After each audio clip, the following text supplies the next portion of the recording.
होठों की है तालियां, रोम फूल बातें, रोम रोम जीभा तेरा नाम पुकारती है माँ तेरी आरती। तो जिस दीप को आप प्रज्वलित करते हो, जिस दिए को आप जलाते हो, जिस दीप को आप प्रज्वलित करते हो, उस दिए की जो बाती में जो अग्नि रहती है वो भी लिंग का स्वरूप है,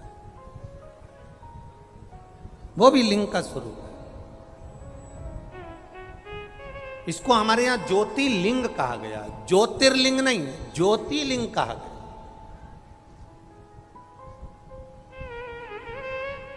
कि एक ज्योति में भगवान शंकर की आराधना करना, भगवान शिव की स्तुति करना, भगवान शंकर की आराधना में डूबना, एक ज्योति के प्रतिबिंब में, एक ज्योति के स्वरूप में। शिव कथा कह रही है, भगवान शंकर का संवाद कर रहा है। तुम्हारा महादेव तुम्हारे साथ में कदम से कदम मिलाकर चल रहा है। तुम्हारे दुख की घड़ी में तुम अकेले नहीं हो। तुमने जो एक लोटा जल समर्पित करा, तुमने जो एक लोटा पानी शंकर भगवान को चढ़ाया है, तुमने जो एक लोटा जल शिव जी को समर्पित करा है, मेरा देव अधिदेव महादेव तुम्हारे साथ में कदम से कदम मिलाकर चला है। कदम से कदम मिला, करो भजन उसका, शिव भक्ति रम।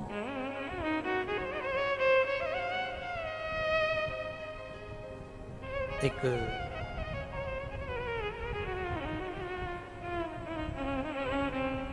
कुकर के अंदर चावल को रखने से पहले दाल चावल को धोया जाता है, उसी तरह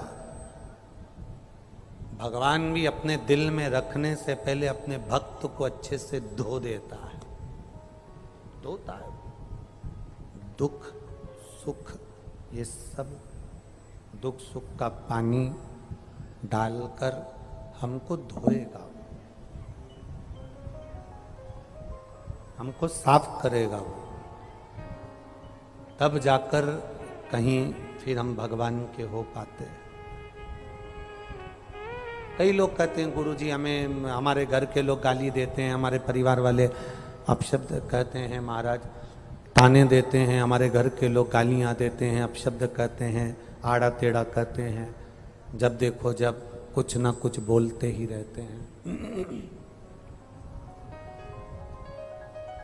ताना देते रहते हैं, गाली देते रहते हैं, अपशब्द कहते रहते हैं। हम उनसे कहते हैं तुम्हारा काम है मंदिर तक जाना, तुम्हारा काम है भगवान शंकर के दरवाजे तक जाना। काल भैरव की उस चौखट के नीचे अपना मस्तक आ गया, निकलकर मंदिर में एक लोटा जल चढ़ाया है, एक ना एक दिन वो अपने आप अपने दुख को पूरा खींच लेता है, और खींचा फिर हमारा सुख हमारे सामने प्रकट हो। अच्छा, कई लोग कहते हैं गुरुजी मंदिर जाने से ऐसे कैसे दुख कट जाता है, शंकर भगवान को एक लोटा जल चढ़ाने से कैसे दुख कट जाता है, एक बेलपत्र खाने से कैसे दुख कट जाता है। क्या भगवान के मंदिर पहले लोग नहीं जाते थे? क्या भगवान को एक लोटा जल पहले लोग नहीं चढ़ाते थे? क्या पहले लोग शंकर की आराधना नहीं करते थे? इतने बैठे हो और जितने लोग आस्था चैनल पर सुन रहे हैं, जितने फेसबुक यूट्यूब पर सुन रहे हैं, वो भी जरा सावधानी से सुनना, ईमानदारी से बोलना। पहले क्या तुम रोज शंकर जी के मंदिर जाते थे? केवल सोमवार को चले गए, या कभी सावन का महीना आ गया तो चले गए, या फिर शिवरात्रि आ गई तो चले गए, या कोई तीज त्योहार आ गया तो चले गए। रोज शंकर के मंदिर कोई नहीं जाता था। जब हम प्रतिदिन मंदिर जाते जाते हैं, एक रस्सी से पानी खींचे जाओ तो पत्थर पर भी निशान रस्सी का पड़ जाता है। जब हम रोज मंदिर जाते हैं तो भगवान की दृष्टि पड़ ही जाती है और हमारा कल्याण हो ही जाता है। पड़ रहा है निशान।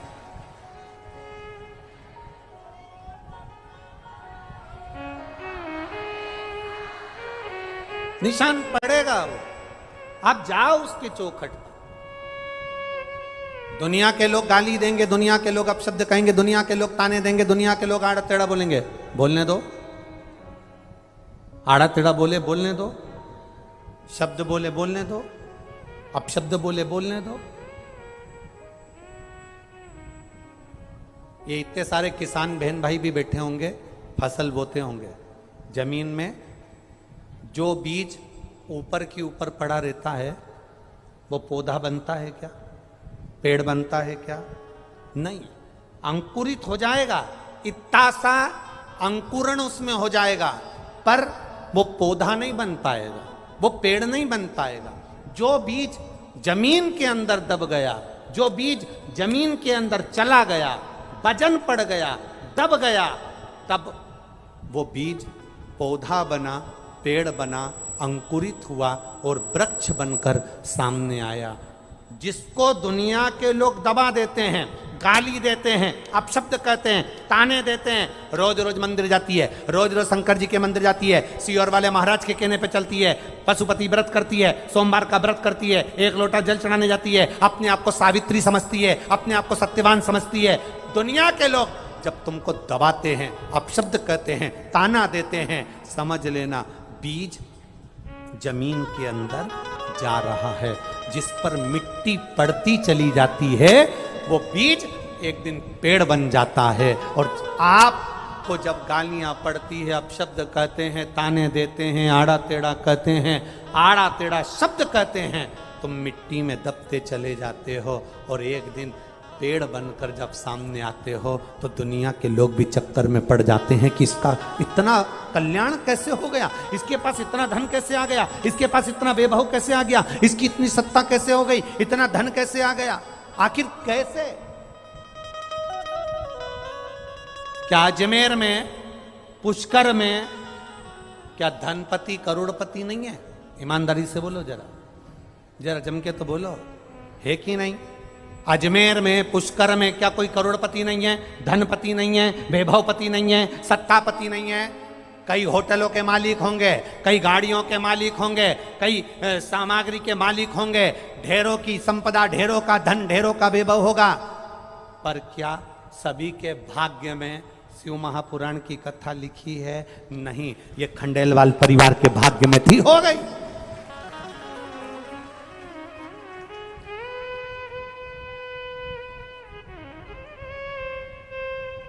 और कहा भगवान भी पूरी परीक्षा लेता है, दिन में कथा पूरी करवा देता है, रात को पानी गिरवा देता है,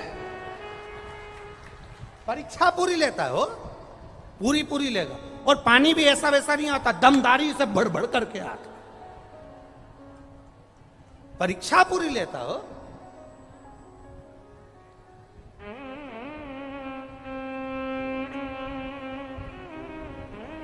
ये जो खंडेलवाल जी और उनकी धर्मपत्नी, ये बुजुर्ग जो बैठे हैं ना दोनों कुर्सी पे, ये एक कथा इन दोनों के दिल से इन्होंने, दुनिया के लोग कोई शादी की सालगिरह मनाए, कोई किटी पार्टी मनाए, तो इनने बस एक नियम लिया कि छोराओं, जिंदगी में एक शिव पुराण की कथा करा के मेरा जिंदगी सवार तो बहुत।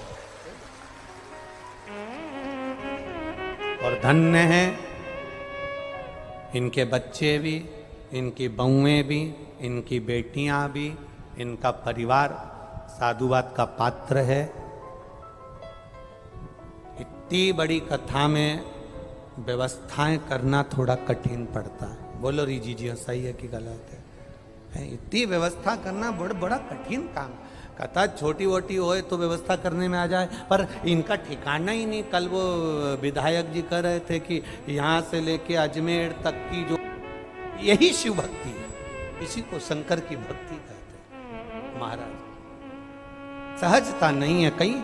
शिव ने अगर आपको पकड़ा है, आप शिव महापुराण की कथा में बैठे हो, आप शंकर की कथा में आए हो, ऐसा नहीं कि संसार में किसी को दुख नहीं है, दुख सबको है। संसार में कौन सुखी? कोई तन दुखी, कोई मन दुखी, कोई धन बिन रहत उदास, तुलसी या संसार में सुखी राम का दास। संसार में ऐसा कोई नहीं जो दुखी ना हो। किसी का घोड़ा दुखे, किसी की कमर दुखे, किसी का पाँव दुखे, किसी का हाथ दुखे, किसी को कोई टेंशन है, कोई के यहाँ पैसा नहीं, कोई के यहाँ कुछ नहीं, कोई के यहाँ कुछ नहीं, कोई दुखी सब है। पर तुम्हारे दुख को तुम किससे कह कर आओगे? अगर तुम्हारे दुख को तुम किसी से कह भी दोगे तो क्या वो हल कर देगा? तुम अपने दुख को सियोर वाले महाराज को कह दोगे तो क्या वो हल कर देगा? नहीं। तुमसे ज्यादा दुखी तो बड़े बड़े महाराज हैं।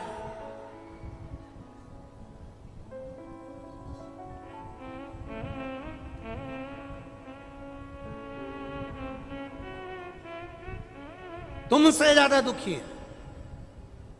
तुम किसी को सरल मत समझो कि हम दुखी हैं, सब सुखी हैं। ना ना ना ना ना ना, ये हमको लगता है कि हम दुखी हैं ना। बहुत बस कोई कोई होता है जो जले पर नमक डाल देता है, और कोई कोई होता है जो नमक ना डालकर जले पर मलहम लगा देता है। जैसे एक पति भोजन करने बैठा और उसने भोजन किया तो पत्नी से कहा, तुमने सब्जी में नमक नहीं डाला? पत्नी ने कहा, आज मैंने सब्जी में नमक नहीं डाला। क्यों नहीं डाला? सब्जी जल गई थी। तो सब्जी जल गई थी तो नमक क्यों नहीं डाला? मेरी मम्मी कहती है जले पे नमक नहीं छिड़कते, इसलिए मैंने नहीं डाला।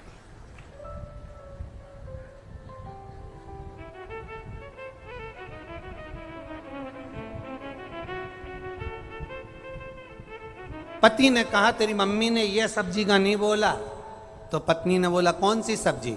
पति बोला, ये तेरे सामने जो बैंगन खड़ा है ना, इस सब्जी का बोला है कि इसके ऊपर कभी नमक मत छिड़कना, और तू मेरे ऊपर रोज नमक छिड़कती है। तुम्हारी मम्मी ने ये कर दिया, तुम्हारे पापा ने ये कर दिया, तुम्हारे भाई ने ये कर दिया। ये इस नमक की बात तेरी मम्मी ने करी थी, ये जली सब्जी की बात नहीं करी थी।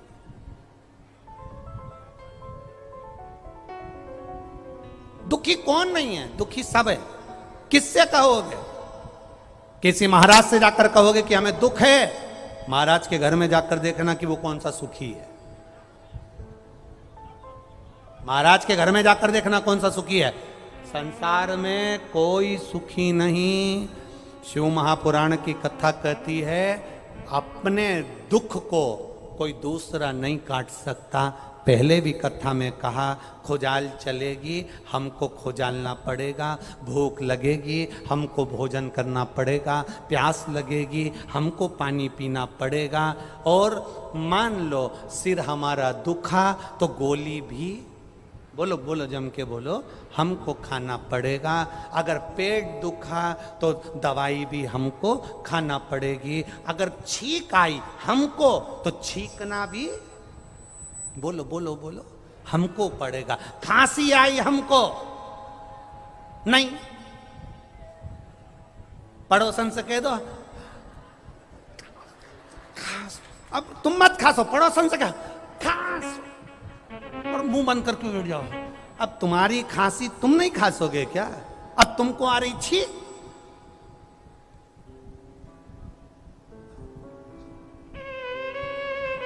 अब इतना बड़ा मुंह फाड़ के बैठी है और पड़ोसी से कहता छींक। अब छींक तुमको आ रही, पड़ोसी छींकेगा तो उससे कौन सा फायदा होगा? भूख तुमको लग रही, पड़ोसी भोजन करेगा तो कौन सा फायदा होगा? प्यास तुमको लग रही, पड़ोसी पानी पिएगा तो कौन सा फायदा होगा? दुख तुम्हारा है, कोई दूसरा कैसे काट देगा? तुम शंकर के मंदिर में जल चढ़ाओगे तो कटेगा ना, दूसरा कैसे काट सकता? अपने दुख को स्वयं काटना, अपनी तकलीफ को स्वयं मिटाना है। कोई की सामर्थ्यता नहीं कि कोई मिटा दे। भाई हम सियोर वाले महाराज के भरोसे मत रहना। हम फिर कहते हैं, हम तो बाबा के भरोसे रहते हैं। शब्द कहे भी थोड़े बहुत ताने दे भी दे।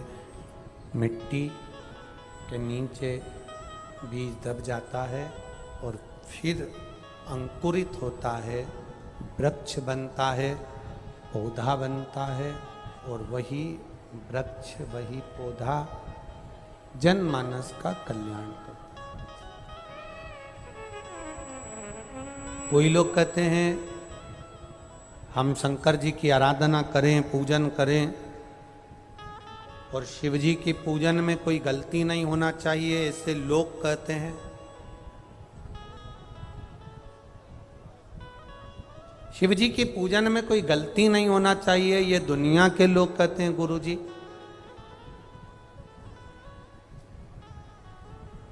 आपका क्या कहना है? आप जब दिल से पुकारोगे, दिल से कहोगे, वो दिल से सुनेगा।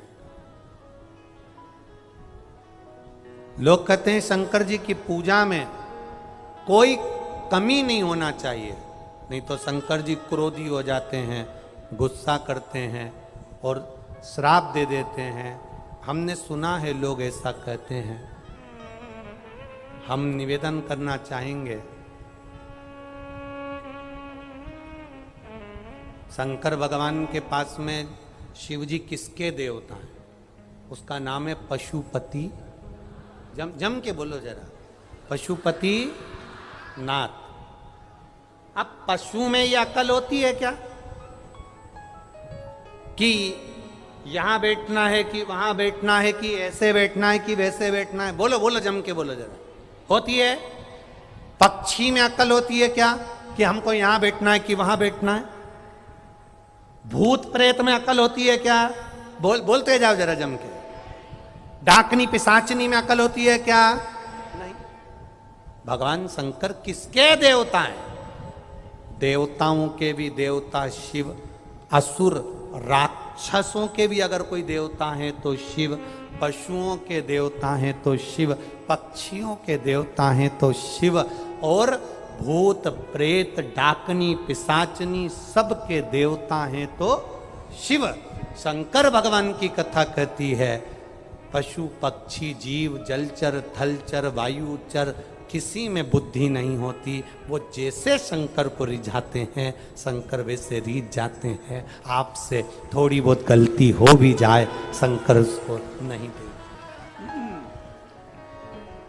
शिव उसको नहीं दे।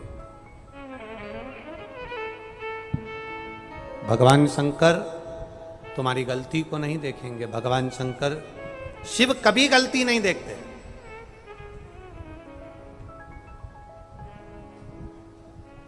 दूसरे देवता की पूजन करो और गलती हो जाए तो बात दूसरी है, पर महादेव की गलती नहीं देखी जाती। हो गई ना? हो गई, हो गया ना? कोई बात। कर्पूर गौरम करुणाम तारम। शिव गलती नहीं देखते। मेरा उघड़दानी, मेरा त्रिकालदर्शी, मेरा कैलाशी, मेरा विनाशी, मेरा शिव गलती ना देखकर तुम्हारी अच्छाई को ढूंढता है कि तुम में अच्छाई क्या भरी।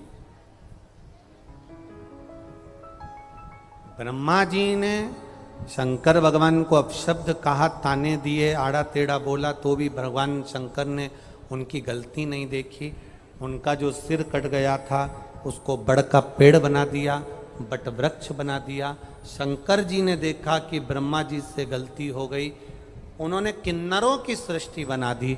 तब शंकर भगवान ब्रह्मा विष्णु और महेश तीनों एकत्रित, जिसके साथ में तुम्हारा मंगल विवाह हुआ है, जिसके साथ तुम्हारी शादी हुई है, पाणी ग्रहण संस्कार हुआ है, विवाह हुआ है,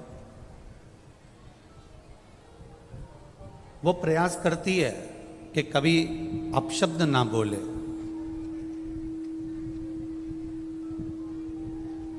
पति भी प्रयास करता है कि अपनी धर्म पत्नी को आड़ा टेढ़ा शब्द का संबोधन ना दिया जाए।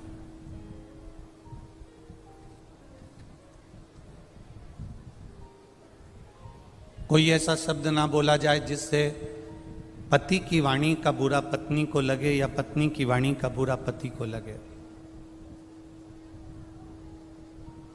ऐसा कोई शब्द, ऐसा कोई संबोधन, ऐसी कोई वाणी पत्नी भी नहीं बोलना चाहती और पति भी नहीं बोलना चाहता।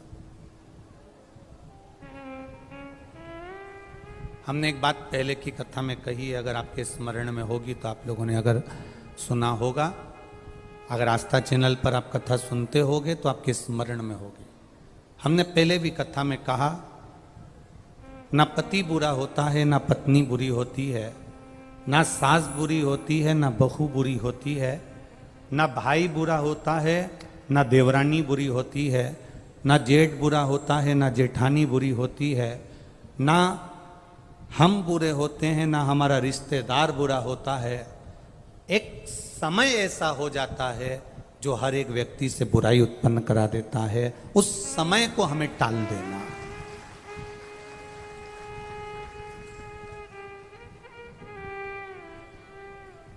सरस्वती माता कब सावित्री बन जाती हैं, कब सावित्री माता सरस्वती बन जाती हैं, कब पार्वती दुर्गा बन जाती हैं, कब पार्वती माँ काली बन जाती हैं, कब लक्ष्मी वैकुंठी बन जाती हैं, कब माता लक्ष्मी अपने आनंद सुख को देने वाली धान्य लक्ष्मी, संतान लक्ष्मी, वैभव लक्ष्मी, सिद्ध लक्ष्मी, प्रतिष्ठा लक्ष्मी बन जाती हैं, समय का कोई ठिकाना नहीं होता। व्यक्ति बुरा नहीं है, घर में आने वाली तुम्हारी बहू बुरी नहीं है, बहू कभी जिंदगी में बुरी नहीं होती। अगर बुरी होती तो वो तुम्हारे बेटे से शादी नहीं करती, पहले ही मना कर देती कि मेरे को इससे शादी नहीं करना। बुरी नहीं है, बहू बुरी नहीं है, सास बुरी नहीं है। सास अगर बुरी होती तो अपनी रकम को तुड़वाकर, अपने जेवर को तुड़वाकर बहू के लिए रकम नहीं बनवाती, बहू के लिए जेवर नहीं बनवाती।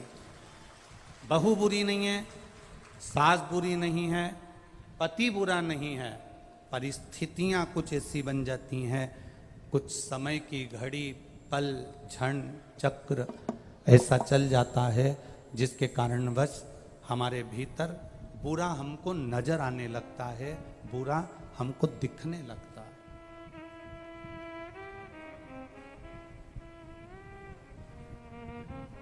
और जब हमको बुरा दिखने लगता है, जब हमको बुरा नजर आने लगता है, जब हमको बुरा सम्मुख में नजर आने लगता है, तो फिर हमारे यहाँ पर हमें अच्छा उसका बिल्कुल नजर ही नहीं आता। कुछ समय की गणना है।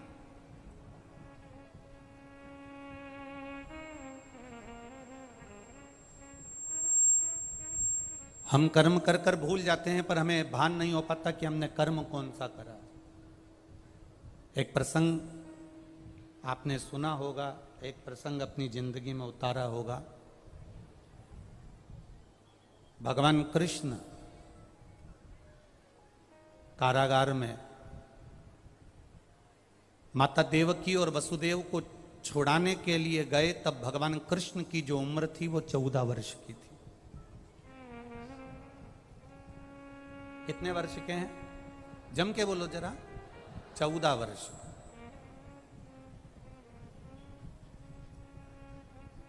भगवान कृष्ण जब माता देवकी को छुड़ाने के लिए गए, वसुदेव जी को छुड़ाने के लिए गए, उस समय पर भगवान कृष्ण की उम्र 14 वर्ष की है।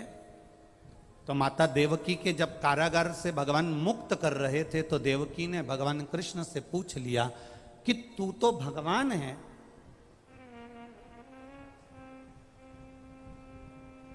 तू नारायण है, तू कृष्ण है, तू राम है, तू परमात्मा है, तू विष्णु है, तू दत्त है, और तू नारायण होकर, परमात्मा होकर मुझे छुड़ाने में तू 14 साल लगा दिए, और 14 साल के बाद तो मुझे छुड़ाने के लिए आ रहा है। कृष्ण, क्या 14 वर्ष के पहले तो मुझे छुड़ाने नहीं आ सकता था? देवकी माता ने अपने पुत्र कृष्ण से कहा कि 14 साल की तेरी आयु हो गई और 14 वर्ष के बाद तू मुझे छुड़ाने के लिए आया है। कृष्ण, क्या तू मुझे 14 साल के पहले छुड़ाने नहीं आ सकता था? भगवान कृष्ण ने कहा, माँ 14 वर्ष के पहले मैं आ जाता, पर पुराना हिसाब पूरा नहीं हो पाता। माँ, जिस समय पर मैं राम बना था, उस समय पर तूने केकई बनकर मुझे 14 साल के लिए वन भेजा था, इसलिए 14 वर्ष का हिसाब आज पूरा हुआ।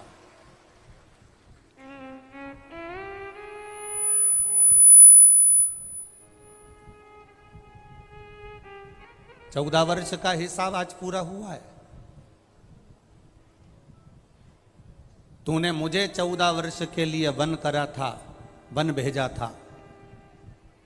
14 वर्ष मुझे वन में रहना पड़ा तो 14 साल तुमको कैद में रहना पड़ा।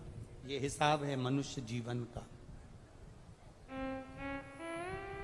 देवकी ने कहा अगर मैं केकई थी तो यशोदा कौन है? भगवान कृष्ण कहते हैं वो यशोदा राम अवतार में जो मेरी माँ कौशल्या थी, जो 14 साल मेरा इंतजार करी थी, वो यशोदा मेरी माँ कौशल्या। तूने मुझे 14 वर्ष के लिए वन भेजा तो 14 साल तुम्हें कैद में रहना पड़ा। वो 14 साल मेरा इंतजार करती रही, मेरा बेटा आएगा, मेरा पुत्र आएगा। रोती रही, मेरी याद में बिलखती रही, मेरी याद में अपनी आंखों के आंसू बहाती रही। इसलिए यशोदा जी की गोद में मुझे 14 साल रहना पड़ा, क्योंकि वो छोड़ना नहीं चाहती थी। कर्म कैसा है आपका? कर्म की गति कैसी है आपकी? पहले भी आपको कहा, आज फिर कहते हैं, मत बुरे कर्म कर बंदे वरना पछताएगा। भगवान की आंखों से तू बच नहीं पाएगा, तू बच नहीं पाएगा। अरे ओ अज्ञानी मत करना दा। अरे कोई बुरा नहीं है संसार में, ना पिता बुरा है, ना माँ बुरी है, ना पत्नी बुरी है, ना पति बुरा है, ना भाई बुरा है, ना सखा बुरा है, ना सास बुरी, ना ननन बुरी, ना बहू बुरी, कोई बुरा नहीं। हम जो अदालत में तलाक लेने के लिए जाते हैं,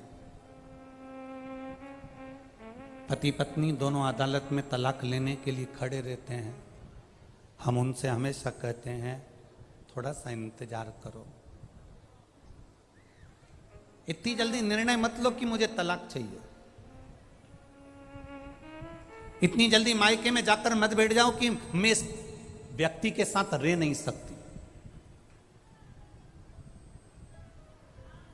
मुझे ये बिल्कुल नहीं होना, मेरे सामने नहीं होना, मैं इसके साथ एक मिनट नहीं रह सकती। मान लो तलाक ले भी लिया, तुमने जिद पकड़कर तलाक ले लिया और मालूम पड़े तुमने दूसरी शादी कर ली, अभी तो तुमको जो भेरू मिला था उस पे कम सिंदूर चढ़ा था, अगला जो मिला पूरा सिंदूर चढ़ा हुआ मिल गया तो क्या कर लो? हमारा केवल इतना सा कहना है, तलाक का निर्णय लेने से पहले, अपने परिवार को तोड़ने से पहले, हम बेटे से भी कहेंगे और बेटी से भी कहेंगे, हम सास से भी कहेंगे और बहू से भी कहेंगे, हम पिता से भी कहेंगे और पुत्र से भी कहेंगे, हम बेटी के माता पिता से भी कहेंगे तो हम बेटे के माँ बाप से भी कहेंगे। कोई बुरा नहीं है, बुरा है हमारा समय। ये समय को थोड़ा निकल जाने दो, सब अपने आप अच्छा होते चले जाएगा। उस समय की कीमत को पहचान। हम समय की कीमत नहीं जान पा रहे, हम अपने समय को नहीं पहचान पा रहे। हम सोचते हैं कि, और देखो ये तो सीधी सीधी बातें, माताएं जब हलवाई जब भोजन बनाता है इतना बड़ा कड़ाव रखता है, बड़ा सारा कड़ाव, उसमें एक बोरी शक्कर डालता है, रवा डालता, हलवा बनाता, सीरा बनाता, उसके पास में एक पलटा होता है, बोलो होता है कि नहीं होता? वो खोचा, पलटा, क्या बोलते इधर इसको? पलटा। वो पलटा, उसका नाम ही पलटा है। पलटे का मतलब है कि उसको नीचे से ऊपर पलट देना, ऊपर से नीचे पलट देना। क्यों पलट देना? क्योंकि वो जले ना। अर्थात समय का इंतजार करो। किसी देवता के पास में पलटा नहीं है, पर मेरे शंकर भगवान के पास में त्रिशूल जो दिखता है वो पलटे जैसा ही है। उसका काम केवल पलटने का है, कब नीचे से ऊपर कर दे और कब ऊपर से नीचे कर दे किसी को नहीं मालूम पड़ता। किसी देवता के पास में पलटा नहीं मिलेगा। तुम देख लो भगवान विष्णु के पास में चक्र है, चक्र से क्या वो हलवा पलट सकता है, सीरा पलट सकता है? भगवान के पास में गदा है, गदा से क्या सीरा पलट सकता है? बोलते जाओ, पलट जाएगा क्या? तलवार है, तलवार से सीरा पलट जाएगा? नहीं। पर त्रिशूल एक ऐसा है जो पलटने का भी काम कर देता है। वो मेरे देव अधिदेव महादेव के पास में है, उसने अपने पास संजो कर रखा है, वो पलट देता है। भाग्य को पलटने में देरी नहीं कर, थोड़ा समय जरूर लग सकता है। आप इतनी जल्दी निर्णय मत लेना कि मैं इसके साथ नहीं रह सकती, ये मेरे साथ नहीं रह सकता। हमें एक दूसरे के साथ नहीं रहना। बस आज के बाद हम एक दूसरे का मुंह नहीं देखेंगे किसी के कहने पर, चाहे इधर वाले समझाएं चाहे उधर वाले समझाएं। मेरा बेटियों से, मेरा बेटों से निवेदन है, आपका निर्णय आपके पास में है। आपको सोचना चाहिए कि हम घर परिवार अगर छोड़कर, एक अपने माता पिता को छोड़कर इसके साथ अगर शादी करी है, थोड़ा एडजस्ट करने का प्रयास करेंगे। जब नहीं होगा तब सोचा जाएगा। जब भी कोई निर्णय लेने का समय आए, तब अपने मन को शांत रखकर, शिव का नाम लेकर, ओघड़दानी को याद कर कर, उसका भजन कर कर, तब निर्णय लो कि मैं करूं ना करूं। और एक बात बहुत अच्छे से याद रखना, जब आप कोई निर्णय तक नहीं पहुंच पाओ, आपको भड़काने वाले ज्यादा मिलेंगे। रहने दे, अगर वो ऐसा करता है तो क्यों जा रही है तू उसके पास में, मत जा। नहीं बेटी, थोड़ा एडजस्ट कर। बेटी का मां कब तक एडजस्ट करूं? हर बार गाली दे देते हैं, अपशब्द कह देते हैं, ताना दे देते हैं, हाथ उठा दे। सुन, शांति रख। एक बार फिर अच्छा बनकर उनको अच्छा बनाने का प्रयास कर। बेटा कह दे पत्नी ऐसी है, ऐसा बोल दिया, कोई बात नहीं, थोड़ा शांति रख। हाँ, अगर अपन निर्णय नहीं ले पा रहे तो फिर किसी अपने माता पिता के सामने बैठकर फिर विचार करना कि मैं निर्णय क्या लूं। माता पिता भी सही निर्णय नहीं ले पाए तो किसी सद्गुरु के पास जाना। साधारण गुरु के पास मत जाना, नहीं तो वो कह देंगे कि तुम्हारी किस्मत में तो ये पति लिखा ही नहीं था, ये शादी जबरदस्ती हो गई, पत्रिका तो मिली ही नहीं थी, रिश्ता तो होना ही नहीं था। अब हो गया, उसको क्या करें? ये तो मालूम है कि ये रिश्ता नहीं होना था, गुण नहीं मिला, ये नहीं मिला, वो नहीं मिला, अब हो गया, उसका करे तो करे क्या? ये सब बात पुरानी हो गई। किसी सतगुरु के पास जाना, वो गुरु जिसने कभी किसी के संबंध को विच्छेदित नहीं हुआ, उस गुरु के पास जाना और गुरु के पास जाकर फिर बैठकर कहना। होता है कभी कभी अपना मोबाइल का फंक्शन अपने ही हाथ से गड़बड़ हो जाता है, अपने से नहीं सुधरता। सुधरता है क्या कभी कभी? तुम्हारी उम्र 75 वर्ष की हो गई, तुमने भले कितना भी कमाया हो, कितने भी लोग तुम्हारा कहना मानते हो, पर कभी कभी तुम्हारा मोबाइल 75 साल के तुम हो गए, फिर भी तुम्हारा मोबाइल तुम सुधार नहीं पाते। तो क्या कहते हो? 15 साल का पोता, उसको आवाज लगाओगे, ए भानु इधर आ। हाँ दादाजी, अरे हमारा मोबाइल में ना जाने क्या हो गया, देख तो जरा। और भानु ने 15 साल का छोरा ने हाथ में मोबाइल लिया, कर पुरा के दादाजी के दिया, दादाजी चालू हो गया। दादाजी ने कहा मैं 75 साल का, मुझे मोबाइल सही करना नहीं आए और ये 15 साल का सही कर जाए। कभी कभी अपना मोबाइल अपने से ठीक नहीं होता।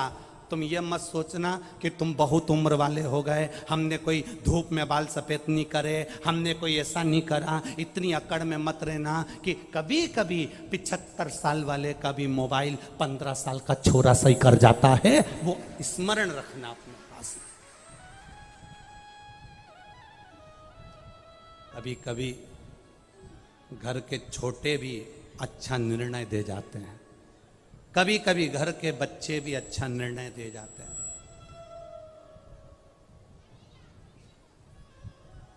अहंकार में निर्णय नहीं लिए जाते। तुम भले 75 साल के हो गए, तुम भले 80 साल के हो गए, तुम भले 70 साल के हो गए, कभी कभी मोबाइल घर का बच्चा सुधार देता है। और अगर बच्चे से भी नहीं सुधरता, घर के व्यक्ति से नहीं सुधरता, तो फिर मोबाइल को दुकान वाले के पास भेजा जाता है। दुकान वाला कहता है इसको 7 दिन तक यहाँ पड़े रहने दो, मैं कंपनी में भेजूंगा, कंपनी से सुधर के यहाँ आ जाएगा। बोलो सही है कि गलत है?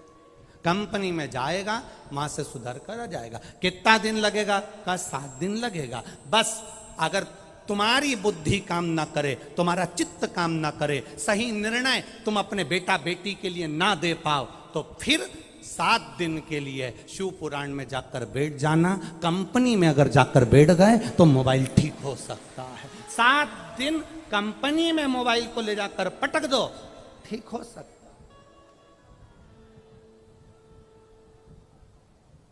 शिव पुराण, मोबाइल सही करने की दुकान, और पुष्कर राज कंपनी।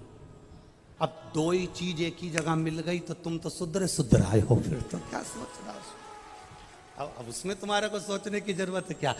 यहाँ देखो, बहुत अच्छा एक हम कहना चाहेंगे, जिन 1999 में हमने जब पहली कथा गीताबाई पारासर ने जब करवाई थी, तो वो गीताबाई पारासर इसी पुष्कर की रहने वाली और इन्हीं ब्राह्मण परिवारों में से थी जो हमारे सीहोर रह रहे।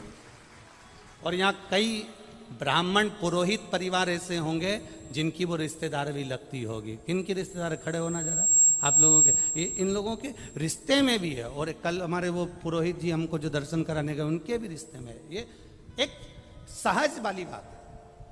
तो हमारे को तो हम ये कहेंगे कि हम यहाँ कथा करने के लिए अगर आए हैं, तो हमको तो ऐसा लगता है कि हमारे परिवार में ब्रह्मा जी ने नहीं, यहाँ ब्राह्मणों ने कहीं ब्रह्मा जी से कहा होगा, तो यहाँ शंकर जी की कथा यहाँ हो रही। ये शिव तत्व है, ये शंकर की उदाहरण। पुष्करणी ब्राह्मण गीताबाई पारासर पुष्कर की रहने वाली थी, जिन्होंने पहली कथा का स्मरण करा।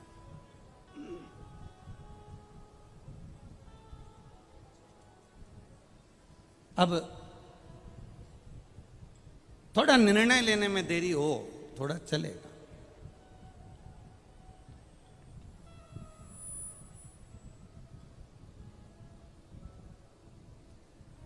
कल एक पत्र आया था, उस पत्र में किसी बहन ने लिखा था कि ब्राह्मण, संत, गुरु, साधु, कल एक पत्र आया था, उस पत्र में किसी बहन ने लिखा था कि ब्राह्मण, संत, गुरु, साधु, सन्यासी, इनको तो माया से मतलब नहीं होना चाहिए, पैसे से मतलब नहीं होना चाहिए, फिर ये धन क्यों लेते हैं, पैसा क्यों लेते हैं? अब राजस्थान वाले हैं, जरा प्रश्न थोड़ा भारी करते हैं।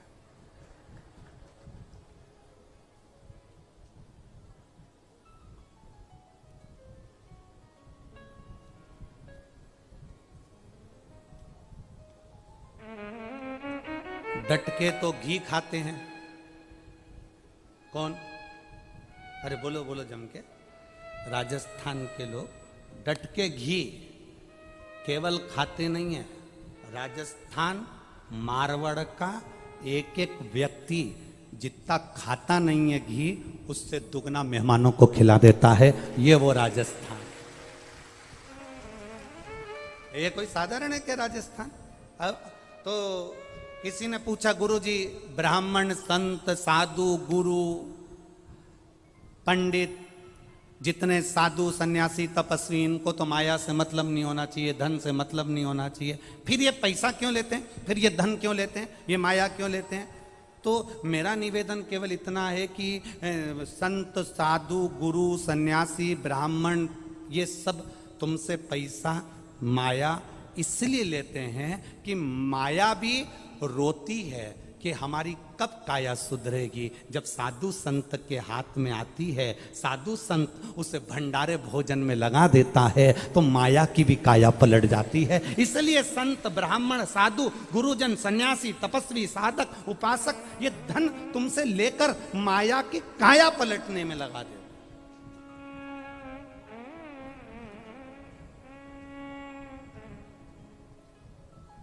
आप करो भगवान का भजन, मना नहीं। आप करो शिव का स्मरण, मना नहीं। आप करो शंकर की भक्ति, मना नहीं। पर उसमें कभी कभी ऐसा होता है कि काया पलटने के लिए एक बार जलंधर एक बार जिनकी पत्नी वृंदा भगवान नारायण की उपासक, एक बार जलंधर जा रहा था और जलंधर जाते जाते माता पार्वती जी को कैलाश के ऊपर देख लिया जलंधर ने। अब माँ तो माँ बड़ी सुंदर, हमने पहले भी कथा में कहा, जितनी सुंदर बहू नहीं होती उससे दुगनी सुंदर सास होती है। Old is gold. हम पहले भी कथा में कहे हैं, बहू को तैयार होने में 2 घंटे लग जाते हैं, सास को बस तीज का व्रत, सास का भी बहू का भी, बहू का तीज का व्रत, बहू 2 घंटे में तैयार हो रही, बाल धोएगी, झड़ाएगी, तैयार होगी, चोटी करेगी, खजूर वाली चोटी बांधेगी, चूड़ला, फिर पायल, फिर लहंगा, फिर चोली, फिर चूनर, फिर गजरा गजरा ना जाने ये सब लगाएगी। और सास, बहू कह रही मम्मी तुम कब तैयार होगी? इतने में मम्मी बोल रही बहू तू तैयार हो जा, मैं तो तुरंत हो जा, पूजन का समय मम्मी तुम भी तैयार हो जाओ।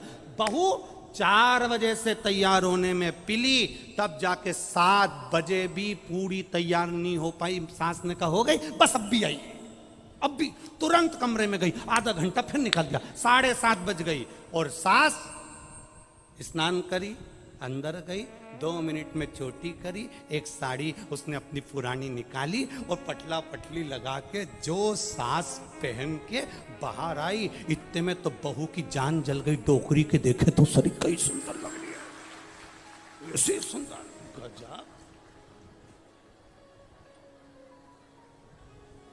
कारण क्या है? क्रीम की चमक 6 महीने रहती है, 4 दिन रहती है, 8 दिन रहती है, 4 साल 5 साल रहती है। पर सास जो भगवान की भक्ति में डूबी रहती है, अच्छे कर्म की चमक जिंदगी भर रहती है। उसको जरूरत नहीं है बहुत साज और श्रृंगार करने की, उसको बिल्कुल जरूरत नहीं है। वो बस अपनी मस्ती में रहती है, गई अंदर।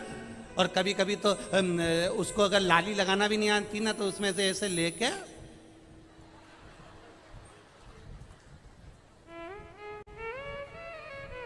और इतने में बहू ने कह दिया मम्मी यहां पे पाउडर ज्यादा दिख रहा है, तो इतने में मुंह में से जरा सा थूक लिया। ओल्ड इज गोल्ड, उसको मतलब ही नहीं। उसकी भक्ति, उसका भजन, उसका कीर्तन, उसका मंत्र जाप, उसका स्मरण और उसका परिवार के प्रति समर्पण केवल सास का ही नहीं, बहू जो अपने परिवार के प्रति समर्पित रहती है उसको ब्यूटी पार्लर जाने की जरूरत नहीं पड़ती, वो खुद ब्यूटी क्वीन बन जाती है, अपने आप सुंदर हो जाती है, अपने आप उसमें सुंदरता दिखती है, अपने आप। और नहीं तो कहीं कहीं की रहती है। एक पत्नी ने नई साड़ी पहनी, त्योहार का दिन था, पति से पूछा मैं कैसी लग रही हूं। अब पति ने मन में विचार करा, सुबेरे सुबेरे कौन मूड खराब करे, पर पत्नी भी इतनी जिद्दी थी, वो जब तक पति से पूछे नहीं तब तक वो काम पे जाए नहीं। तैयार होके, बाल माल धो के, कंगा कंगी करके, बढ़िया जोरदार झुमका झुमकी पहन के, साड़ी माड़ी का पल्लू इधर पिन से टच करके, और पति से आके पूछी मैं कैसी लग रही हूँ। पति ने कुछ नहीं बोला, पत्नी ने पति का हाथ पकड़ा, कैसी लग रही हूँ? पति बोले ऐसी लग रही जैसे हरी घास में भैंस चढ़ रही है। अब तू पूछने गई क्यों पहले तो? और पूछा है तो उसने बोल दिया, जो उसको लगा उसने बोला। ये तो अपना मन का भाव है, जो बोल दिया, जो स्मरण में आया वो बोल दिया। अब यहाँ जलंधर ने माता पार्वती जी को देखा, और पार्वती जी बड़ी सुंदर माँ माता बड़ी सुंदर है माँ।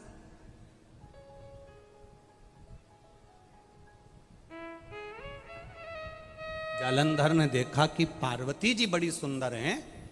अब जालंधर ने मन में विचार करा कि कुछ भी हो, पार्वती को मैं अपनी पत्नी बनाऊंगा।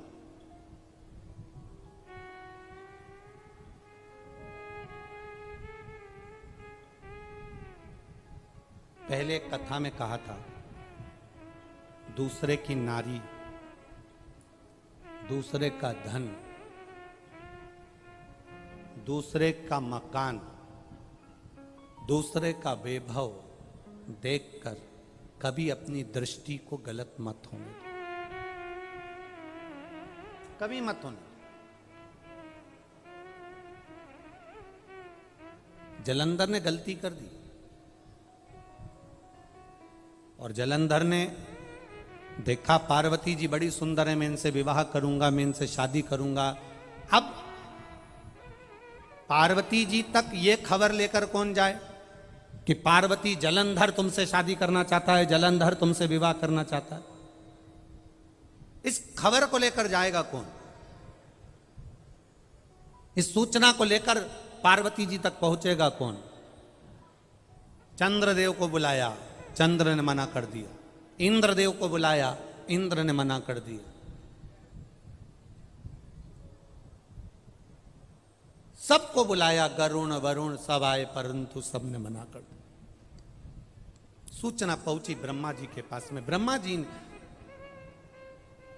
भगवान ब्रह्मदेव के पास में सूचना पहुंची कि जालंधर पार्वती जी के पास में विवाह का प्रस्ताव भेज रहा है, यह अच्छी बात नहीं है। और ब्रह्मा जी ने जाकर, ब्रह्मा जी ने पहुंचकर तुरंत जालंधर को समझाने का प्रयास करा। जालंधर, ये तुम्हारा निर्णय ठीक नहीं है। जालंधर, तुम किसी पर नारी पर अपनी दृष्टि दो। भगवान देवाधिदेव महादेव की धर्म पत्नी माँ जगत जननी, माँ जगत धात्री, माँ दुर्गा भवानी, माता पार्वती पर तुम अपनी दृष्टि दे रहे हो, ये ठीक नहीं है। जालंधर, ये श्रेष्ठ नहीं है। ब्रह्मा जी का काम था समझाने का, समझा रहे, पर जालंधर मानने को तो तैयार हो।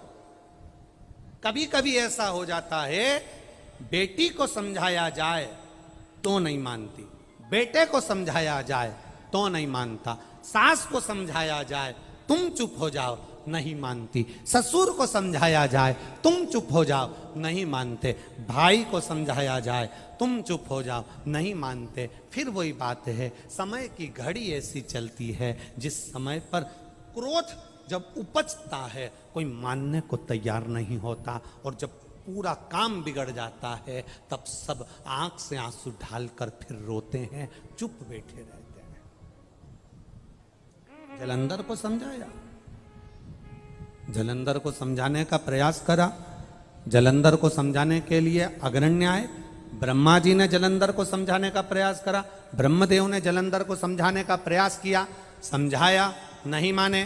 कोई राजी नहीं हुआ कि पार्वती जी के पास में विवाह का प्रस्ताव कौन लेकर जाएगा।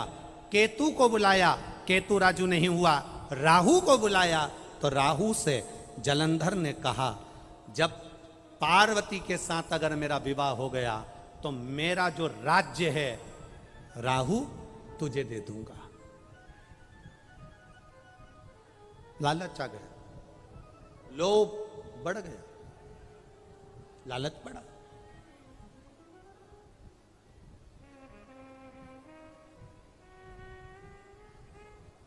जब लोभ बढ़ता है तब व्यक्ति की जिंदगी को नष्ट कर देता है। बड़ा लोभ व्यक्ति के जीवन को नष्ट करता है। लोभ, दुकान पर बैठे हो, सुबह 8 बजे से लेकर सुबह रात्रि को 9 बजे तक तुम्हारी दुकान खुली रहती है। त्योहार आया, तुमने दुकान को और लंबा समय तक खोलना प्रारंभ करा। शरीर में रोग बढ़ता चले गया, शरीर में कष्ट बढ़ता चले गया। बड़ा लोभ बढ़ा, शरीर बेकार, शरीर में कष्ट आया। एक चीज पुष्कर राज की धरा पर हमको सुनने को भी मिली और देखने को भी मिली। इतनी कथा करने के लिए सारे भारत की भूमि पर, देश में, प्रदेश में, जहाँ जहाँ लोग बुलाते हैं वहाँ वहाँ जाते हैं। ये कथा होने के बाद में ये 11 तारीख को पूरी हो जाएगी। 12 तारीख को अलवर राजस्थान में 1 बजे से 4 बजे तक वहाँ चालू हो जाएगी। अलवर की भूमि पर चालू हो जाएगी। पर एक चीज देखने को मिली पुष्कर राज में, जब परसों के दिन पानी आया, कल रात्रि को फिर पानी आया और खूब पानी गिरा, तो बड़ा सुनकर बड़ा अच्छा लगा। जब भक्तों ने मैसेज करा सीहोर कुबेरेश्वर धाम पर, और कुबेरेश्वर धाम से आशीष जी के पास में मैसेज आया कि गुरु जी को कहना कि पुष्कर राज में जहाँ कथा चल रही है उस कथा के आसपास में जो होटलें हैं, धर्मशालाएं हैं, जैसे ही रात्रि को पानी आया तो पंडाल की व्यवस्था देखते हुए सारे होटल वालों ने अपने अपने दरवाजे खोल दिए और सबको अपने अपनी होटल में प्रवेश दे दिया।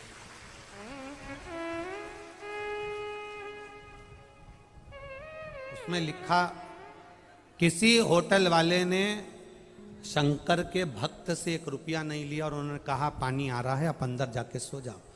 एसी के रूम खोल दिए। मैं प्रणाम करता हूं पुष्कर राज के ऐसे भक्तों को, दंडवत प्रणाम करता हूं, आपकी भक्ति को नमन करता हूं। साधुता है। कोई होता है जब इतना पानी गिर रहा है, इतने सारे भगत आ रहे हैं, तो लोग उसका फायदा उठाते हैं, लोग उसका फायदा उठाते हैं। और धन्य है पुष्कर राज की ये पावन धरा, और धन्य है राजस्थान के निवासी, आपको दंडवत प्रणाम है जिन्होंने इतनी सेवा करी। साधु है, आपको साधुवाद। बोल पुष्कर राज भगवान की। साधुता है आपको, बहुत बहुत साधु।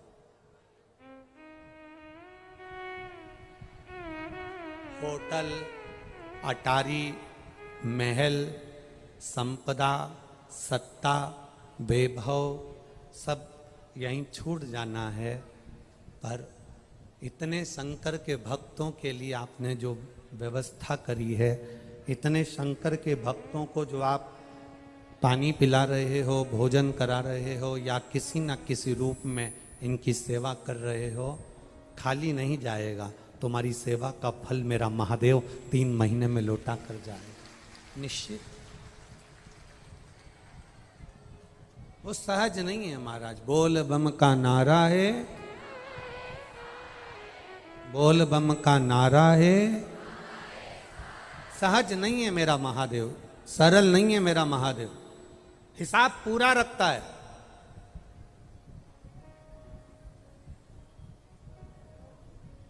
पूरा हिसाब है उसके पास। राहु के मन में लोभ जागृत हो गया।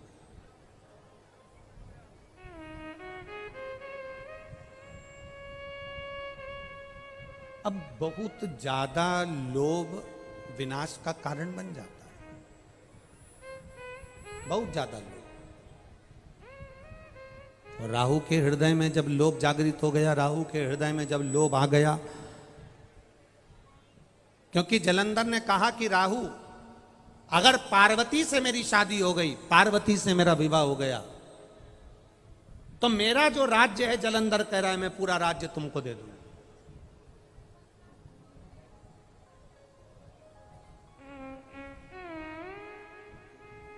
ये पूरा संपूर्ण राज्य मैं आपको दे दूंगा।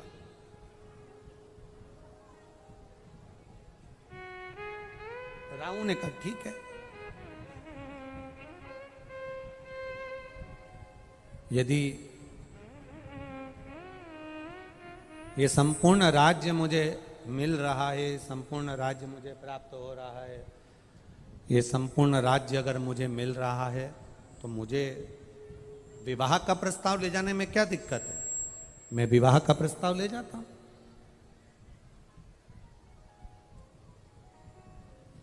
और विवाह का प्रस्ताव राहु लेकर चला। देव अधिदेव महादेव समाधि में लीन थे। पार्वती मैया देव अधिदेव महादेव के लिए सुंदर पुष्प के आंकड़े, सुंदर आनंद से आंकड़े के पुष्प की माला पार्वती जी तैयार कर रही थी। और इतने में राहु प्रवेश कर गया। राहु आया और राहु ने कहा, पार्वती जी, जलंधर आपको बहुत ज्यादा स्नेह करते हैं, जलंधर आपको बहुत ज्यादा प्रेम करते हैं।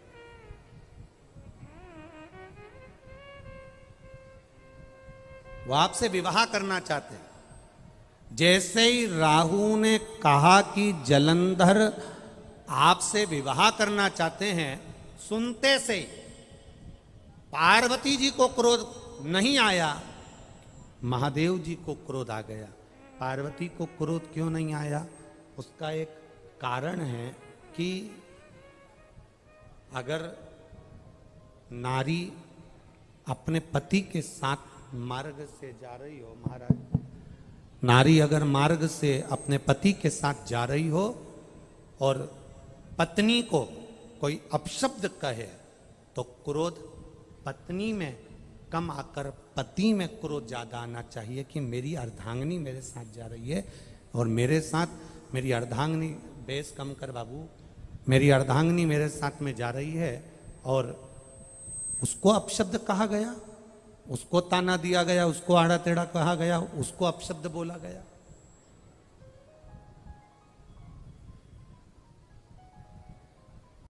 पहले तो एक हिम्मत बांधो।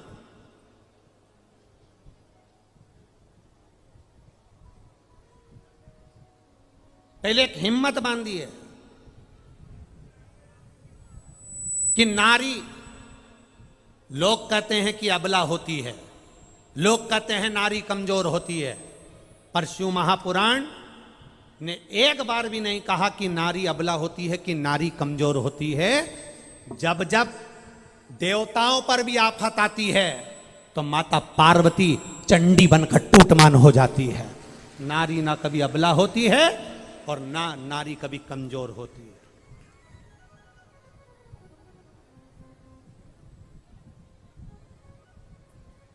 ये दुनिया के लोगों ने एक कह दिया नारी कमजोर है। नारी काहे की कमजोर है? किस बात से कमजोर है नारी? हमने पहले भी कथा में कहा, कोई विधर्मी आपको निगाह उठाकर नहीं देख सकता। अगर आप स्वयं अगर पद्मावती और झांसी की रानी हो तो दुनिया में किसी की सामर्थ्यता नहीं कोई आपको निगाह उठाकर देख ले। आप में वो बल होना चाहिए, आप में वो सामर्थ्यता होना चाहिए। कैसे? कोई देख ले भला, कोई किसी पर कोई कमेंट्स कर दे भला, कोई किसी को अपशब्द बोल दे भला? नहीं। पार्वती मैया को क्रोध नहीं आया, पर देव अधिदेव महादेव को क्रोध आ गया। पार्वती जी ने केवल राहु को घूर कर देखा, एक टकटकी लगाकर राहु को पार्वती जी ने घूर कर देखा। उतनी देर में तो पार्वती जी के देखते से ही राहु की आंख में से आंसू टपकना प्रारंभ हो गए। जरा विचार करना, अगर कोई कुछ कह दे तुमसे और स्त्री मात्र अगर घूर के देख ले तो अच्छे अच्छे के पसीने छूट जाते हैं। वो नारी हुआ करती है, वो नारी हुआ करती है।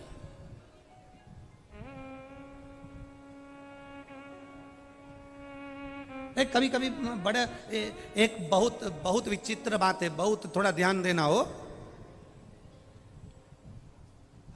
हमारी बात का लोग थोड़ी गलत जगह लेकर चले जाते हैं, परंतु उम्मीद है कि जितने शंकर के श्रोता हैं वो वाणी को समझते हैं उस बात को बहुत ध्यान करते हैं।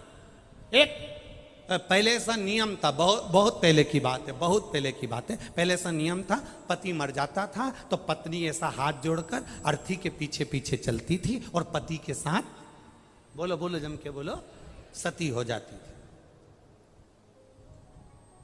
था कि नहीं था ऐसा नियम? पहले ऐसा नियम था।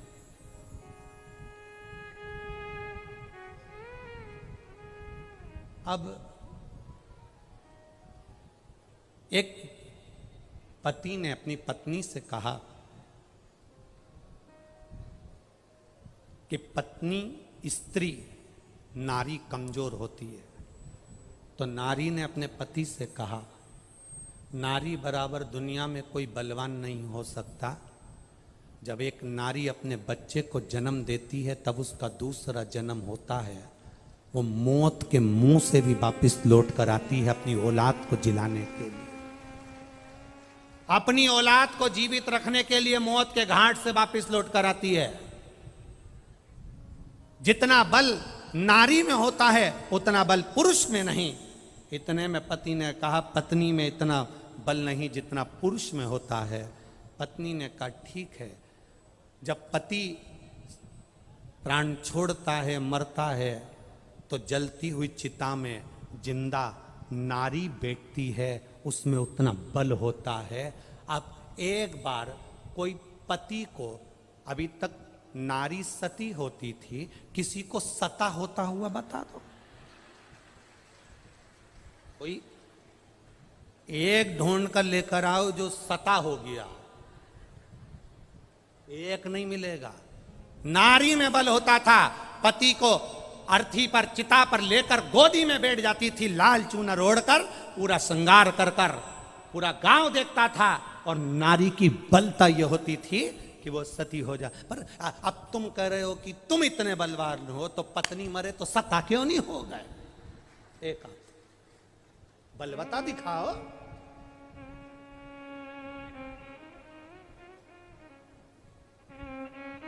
स्त्री कमजोर नहीं है, नारी कमजोर नहीं है।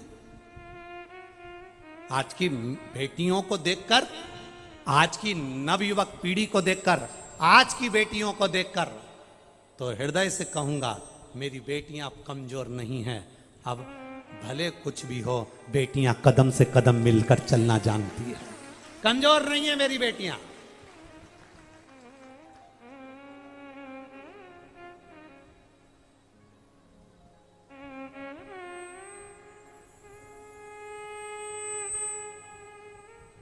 कदम से कदम मिलाकर चलना जानती है। अब पार्वती जी ने केवल राहु को देखा और राहु की आंख में से आंसू बहने लगे। भगवान शंकर को क्रोध आ गया। इतना क्रोध देवाधिदेव महादेव को आया, इतना क्रोध आया, इतना क्रोध आया कि क्रोध के कारण जैसे शंकर भगवान को क्रोध आया था और ब्रह्मा जी के समय पर नख से अपने पैर के अंगूठे के नख को तोड़ा और काल भैरव को प्रकट करा, काल भैरव से कहा कि ब्रह्मा का सिर काट दो, ऐसे ही शिव जी को जलंधर का विवाह प्रस्ताव जो राहु लेकर आया था उसको देखकर क्रोध आ गया। और इतना क्रोध मेरे महादेव को आया कि उनके क्रोध से एक गण प्रकट हो गया।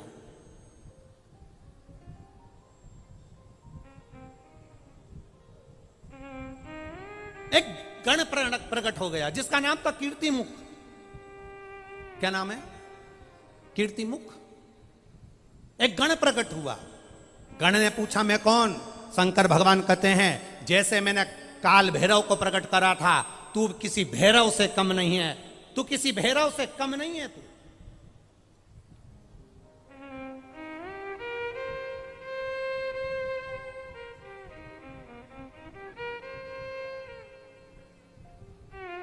तू किसी भैरव से कम नहीं है।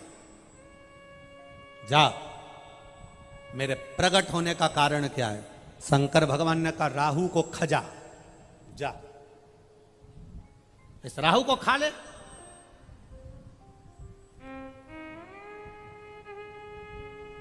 अब राहु तो भागा।